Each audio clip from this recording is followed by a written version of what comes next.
it's camp season for me. So I'm traveling all throughout the country doing camps. I go all the way down from Miami. For example, this past weekend, I was in Miami doing a camp. I'm going to all over South Georgia. I'm going to Chicago. I'm doing another one in El Paso, and then in New Mexico, one in Iowa. So I'm all over the place.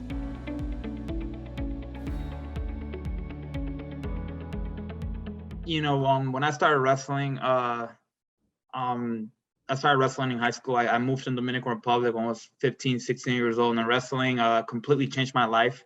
It gave me the opportunity to be able to, one, learn English, number two, keep me out of trouble. I was getting a lot of trouble at that time, hanging out with the wrong crowd, and wrestling saved me. And I like to share that story and go around the country and let guys and girls know that they could do it too, that they could become successful if they stick to the sport of wrestling.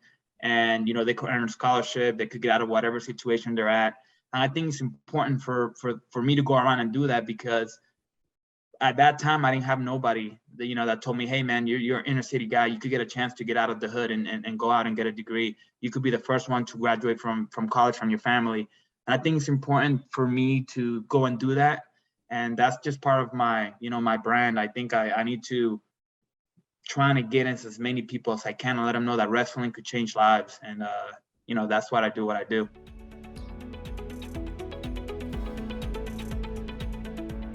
Remember like hurricanes, hitting Dominican Republic. We didn't have water for a long time and have to walk with buckets and get water back to our house and different things. But all those little things made me a better human being in reality. It made me tough.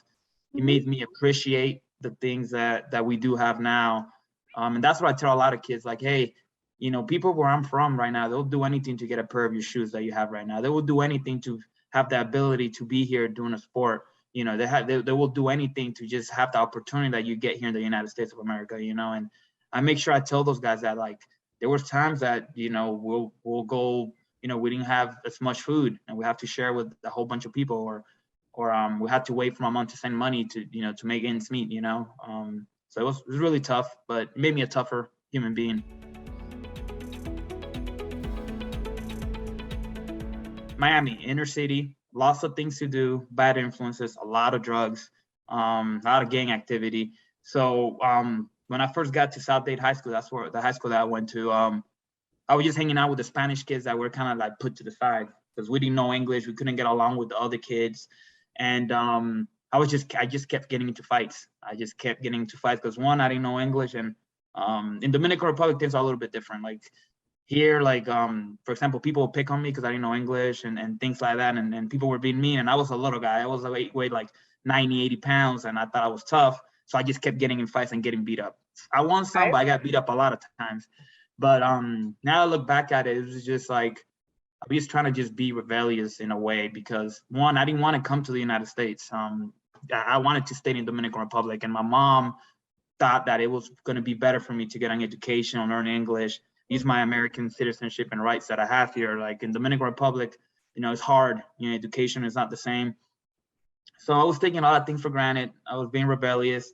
I wouldn't listen to my mom as much. And my high school coach came and he saw that I was a feisty little guy, and he was like, hey man, you should wrestle. I think that thing will be probably good for you to wrestle. And I didn't want to do it at first. I was kind of scared.